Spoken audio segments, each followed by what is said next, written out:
Nico Rosberg out in front has a pretty much 10-second gap between himself and Ricciardo. Hamilton with DRS down the main straight needs to get this overtaking done to continue his pursuit of his teammate, and he's going down the inside as Lewis Hamilton, and he makes it into the apex and takes second place, and that was as comfortable as Lewis Hamilton could have wished. Super critical as well. Hamilton can still win this race, so can Vettel, so can Rosberg. Rosberg's pace is poor. Now, I suspect he might just pick up when he sees who's P2, frankly, and who's catching him. Rosberg will be quite alarmed now at the rate at which Hamilton starts to catch. So has he been just looking after his tyres up there?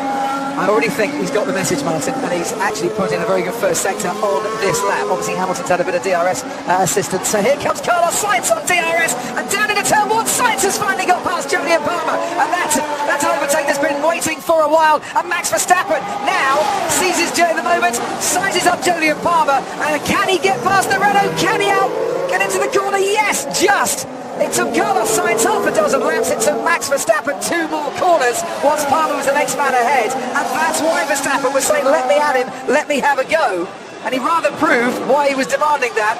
It took Sainz far too long. I accept what you're saying, but also Palmer was obviously out of position on the turn into turn one, so slow off too. Verstappen having the advantage on sort of DRS down there, but he did drive beautifully in turn 3 and 4 when he got there, but Palmer out of position. Daniel Ricciardo pits. Red Bull can't make those soft tyres go until the end of the race. Up go the super soft tyres, and now comes the chase for Daniel Ricciardo. Disappointment then that he's now out of the podium places. But would he really have survived to the end had he have kept on going? There's Felipe Massa, the man that Ricciardo will be chasing. He comes out in 5th place, does the home favourite. Disqualified from second here in 2014 and was lapped 6th back in 2015. It's a much better 2016 for him, even though he's out of the podium places. And now Verstappen chases after Sainz.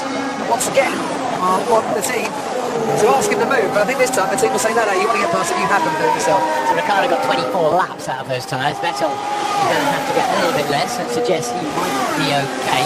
So 15 seconds covers the top 3 now. Rosberg, Hamilton and Vettel, with completely different concepts between Mercedes and Ferrari as to how to get from a safety car pit lane restart after a red flag to the end of the race. Let's see how it turns out. So there goes Sainz down the inside. Thought he might just have gone a bit too deep there into turn 1, but manages to control it. Palmer struggling, I think, for grip and traction on the exit. And this is how Verstappen got past Jolyon Palmer.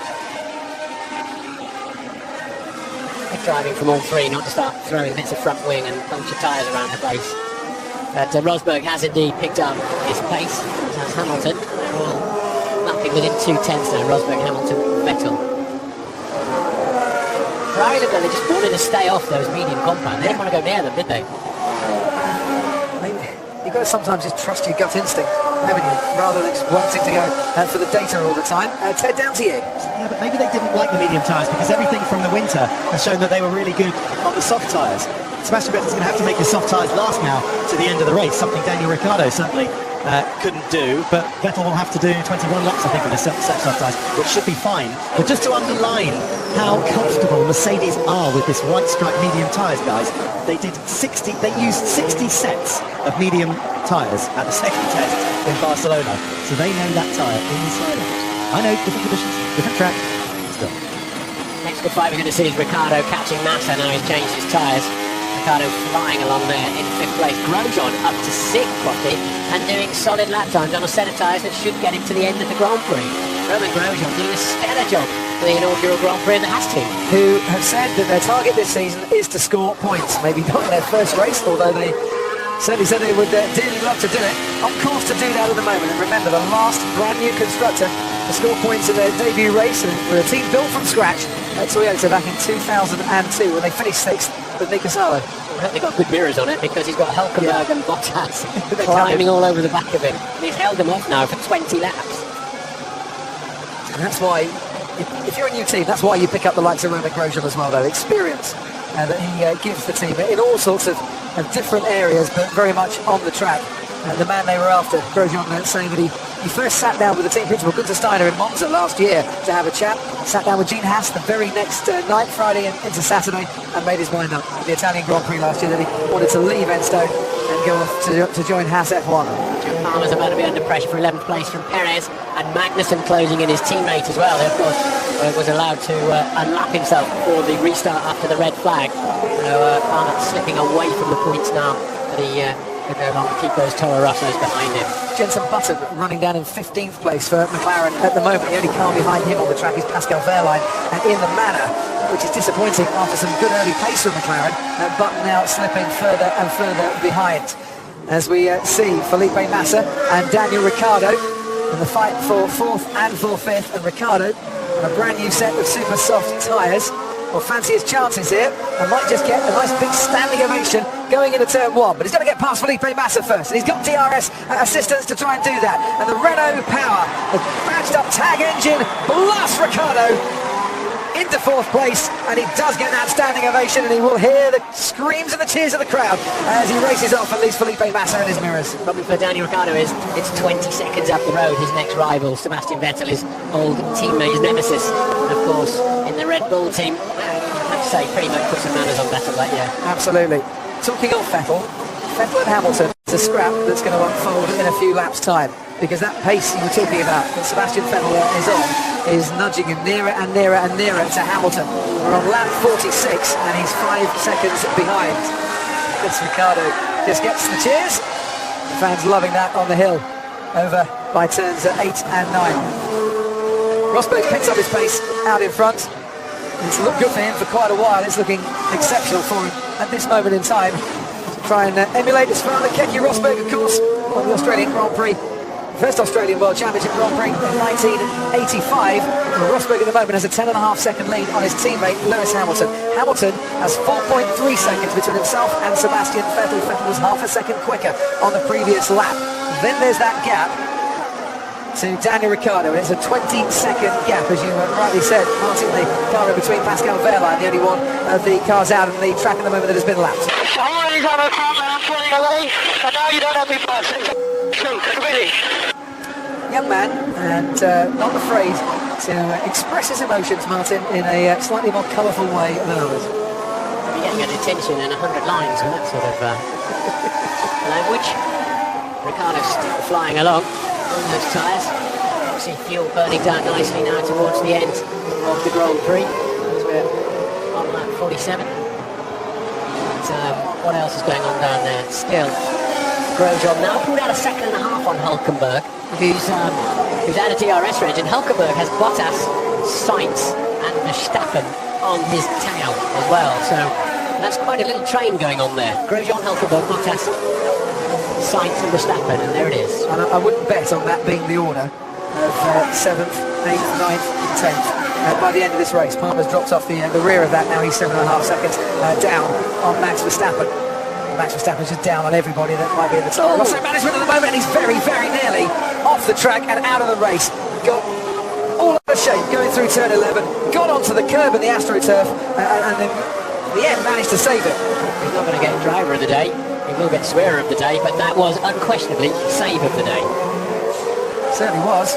Fastest lap of the day at the moment goes to Daniel Ricciardo, by the way. What do you make of this voting for the driver of the day? Are you in favour of this one? Yeah, as long as it engages the fans, and I've yet to hear how they vote. How do they vote? I assume it's via social media, certainly, but most of the time it's just listen to you for your driver of the day and agree. Yeah, I say it looked actually from the forward-facing, with the camera sort of head onto him. That looked a bit more dramatic, didn't it? He's quickly called back up again because that Williams is very much holding up Carlos Sainz. I wouldn't mind being in the debrief at Toro Rosso at the end of this race. Take a swear box with you, might make 50 quid.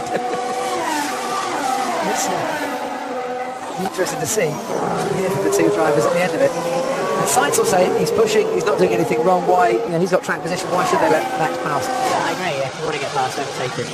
So this is what I was hoping for, though. All the way through the field, lots of action. I think this is going to be a story of 2016 because we've got, the quality and depth on this grid better than we've had for 10 seasons, as far as I'm concerned.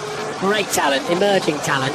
Thankfully, it seems like Ferrari could at least keep Mercedes occupied, and then we're going to see loads of this through the season because the cars are more reliable. They seem so close in performance. We've got a third tyre added to race day as well, just to add another level of challenge, if you like. And look at Grosjean, he's definitely getting away from Hülkenberg. I was just going to say, he's broken the Hülkenberg challenge, isn't he? Hülkenberg's just dropping back off now into the clutches of Bottas and Sainz and Verstappen. I wonder if Hamilton has done the same to Sebastian Vettel as well. I've been monitoring their lap time. Vettel's been catching up, but he needs to be catching up a little bit faster at the moment, and only 0.2 of a second on the last lap. I wonder if the life is starting to go out a little bit of the soft compound tyre that Sebastian Vettel's on. Yeah, they've only got to do 22 laps. Ricciardo got fed up with his after 24. Yeah. It's the performance, isn't it, that Sebastian Vettel's wanting at the moment. The pace to come from it is we're on board with Valtteri Bottas at the moment. Saying that, Vettel just pulled out 0.4 in the final sector. So it's now down to 3.2 seconds, the gap between Lewis Hamilton and Sebastian Vettel. So we haven't got driver tracker up in the box today. There's new rabbit hutch they've given us for this year. Breathe in. So I don't know if they're catching traffic out there from time to time. Tell you what, man, rabbits will be cozy again. Look at that, 28.997 then for Ricciardo. Fastest ever lap around there, 24.1 with a 3-litre V10 by the great Michael Schumacher back in 2004. So we're still a bit off that. Vettel's getting on with it again. It's 0.3 up on Hamilton in the first sector out of this latest lap. As we watch and concentrate on this fight. I wouldn't mind seeing Sebastian Vettel just looking at the performance of that Ferrari car, because the timing screens indicate to me that whatever was going on for a lap and a half, a couple of laps, he might have got over that, and he's starting that challenge again. Hamilton is 8.5 seconds behind Rosberg. He's lapping quicker, but Rosberg still should be comfortably ahead. Check out your front brake wear is critical. We will not make it to the end like this. So that's a message they are allowed to say. If you carry on doing what you're doing, you're out of the race. So safety related. Yeah. There are now 25 aspects they are allowed to talk to their drivers about. I have sorted that one on by. I won't bore you with them. I'll try and cover them as they arise. But that is terrible. Now, he can go rear bias on his brakes and start putting more energy, but they're quite small these days because they use the motor generator unit at the back to effectively slow down as well. So there are options, but he's going to have to basically lift and coast. Lift, let the aerodynamics slow the car down, and brake less, brake later. 10. That's a double shame because Perez already lost out under the red flag, guys. Just the way that he and Hulkenberg made their pit stops. Yeah. I mean, Hulkenberg's now, what, P7?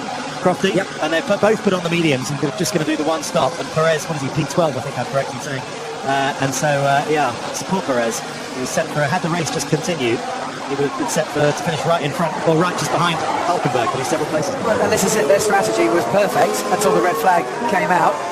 Romain Grosjean was running a decent strategy, which turned into a perfect strategy when the race played out, because he's in 6th place at the moment and he's looking fairly good for it. And is there an irony, quickly, Crofty, that if Ferrari do lose this race because of the red flag, the cause of the red flag were 2 ex-Ferrari drivers, Fernando Alonso and Esteban Gutierrez. Yeah, there is that. Lewis Hamilton out-braking himself here, Martin. Into turn 9, scamper along the inside there. He'll then be very slow out of 10. Well, look, he's lost down, almost a second in that middle sector, and what was a 2.5 second gap has now come down to this.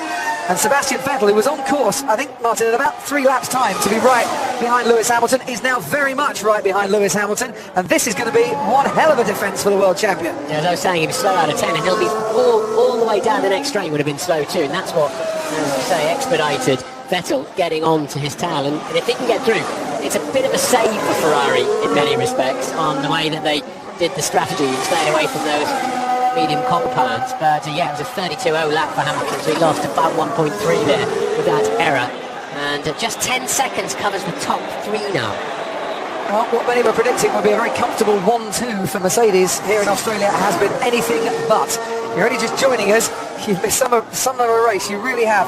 Sebastian Vettel getting off the line brilliantly to lead the race from Kimi Raikkonen. Hamilton down to 6th and 7th at one stage behind Massa and the 2 Toro Rossos. Ferrari having a strategy to go on and win the race, it seemed. We then had a massive accident between Esteban Gutierrez and Fernando Alonso. Brought out the red flag. The race was stopped. Now with 5 laps remaining, because of the way the strategy has played out ever since, Nico Rosberg leads this race. Lewis Hamilton 2nd and Sebastian Vettel 3rd, but for how much longer? Ferrari could have matched Mercedes, put the medium compound tyres on, which both Rosberg and Hamilton have run since that red flag. They didn't. They chose instead to go with a softer compound, the super soft tyres, and give themselves extra pace. They didn't get that extra pace, and allowed Mercedes then to leapfrog them when Vettel had to pit once again.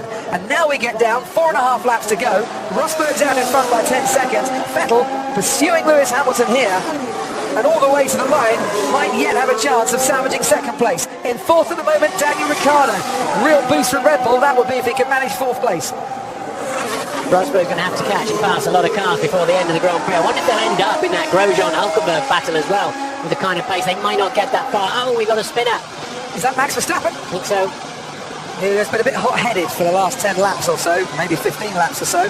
Turn 15 it was, penultimate corner. And all the steam has been coming from out of his ears this time, all the smoke coming from his tyres. And he just overcooked it going into the slowest corner on the track. His teammate locked up, that's what happened. Hard.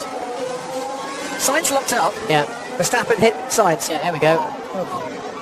That's been sort of coming all afternoon, hasn't it? But Verstappen lost out now. Will Sainz's left rear tyre have taken a puncture with that? I think he'll know pretty soon if it has. And I think we'd have already seen by now, frankly. Here comes Vettel. He didn't lose a place to Palmer. Here comes Vettel, Martin. He's second behind and maybe just a little bit shorter as well. Into turn 3 we go. On the brakes, closes up behind the rear wing of Lewis Hamilton. No room through on that particular occasion. That's where DRS works. It's allowed Hamilton to sort of make his way back through the pack a bit. It also keeps him in play when you're struggling with aerodynamic grip in the turbulent wake of another car. When it's like this, when it just keeps you in play without making overtakes easy, it's hard to get it right at all the circuits in the world. I don't mind it.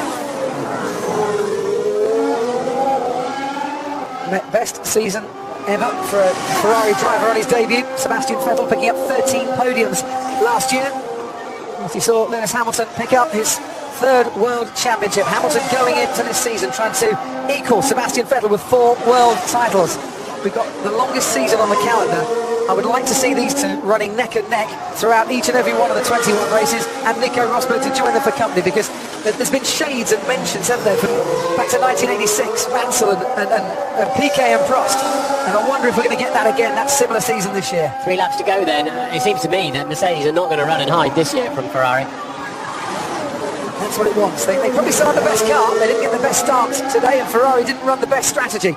And that's just added to the excitement, and this has been a super race for Nico Rosberg. It's been a brilliant afternoon, given that the one thing he had to do was to come to Australia, not live in his teammate's shadow, and try and beat him and go off with a win.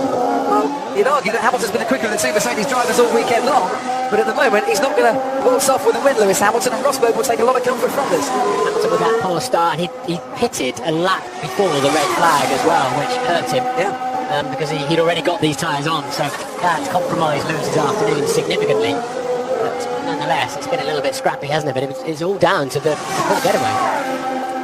Rosberg, he'll take a win and he'll say, yes, thank you very much indeed. Bit of debris on the track, and Hamilton's run over that. At least it wasn't his tyre running over the carbon fibre. Toro Rosso front wing, I wouldn't be at all surprised. I guess, of course. But, that's the only one we've seen that's been connected with lately. They've left a bit on the track, haven't they? Rosberg's... he's gone. Sebastian Vettel has debris down there, and he's gone deep into the corner and has that now ended his challenge. You would think so, unless Hamilton makes a mistake himself. And did you hear the cheers from the crowd as Vettel went wide? If you're wondering why he's still got DRS when he's so far behind, that's because the detection point is at turn 14, so he'll get it again now. But down to turn 3. He's really struggled a bit in that corner through the weekend, Sebastian Vettel. It's a tricky little corner. I think his eye was taken off with Hamilton coming up so quickly. It also took a bit of aero off his front wing in the wake of Hamilton's car, and he locked up a front wheel. Sorry, guys. Gave it everything, and in the end, he's going to have to settle on finishing behind the 2 Mercedes. Such a shame. You wanted to see Vettel try and throw one down the inside and have a go. I still get the feeling that Max Verstappen's in a position where he's going to try and make a point between now and the checkered flag of getting past his teammate, no matter what they're going to say to him on the pit wall. Him wrestling that through 16. He's an angry young man, isn't he? Absolutely throwing the car around. Brilliant. He's going to drive to the left, to the right, or clean through him if he gets half a chance to do. He certainly is. And at the end of it, Toro Rosso might just come out here with a double-point scoring finish. Probably not as much as they were hoping for at the start. Nico Rosberg starts the final lap of this 57-lap Australian Grand Prix. Lewis Hamilton is 7/10 of a second behind him. Sebastian Vettel's got 3 seconds to try and make up. Daniel Ricciardo and Felipe Massa complete in the top 5. Romain Grosjean, who only finished in the top 6 once in the whole of 2015 with Lotus, goes to a new team and looks like he's going to finish 6th on their debut in Formula 1.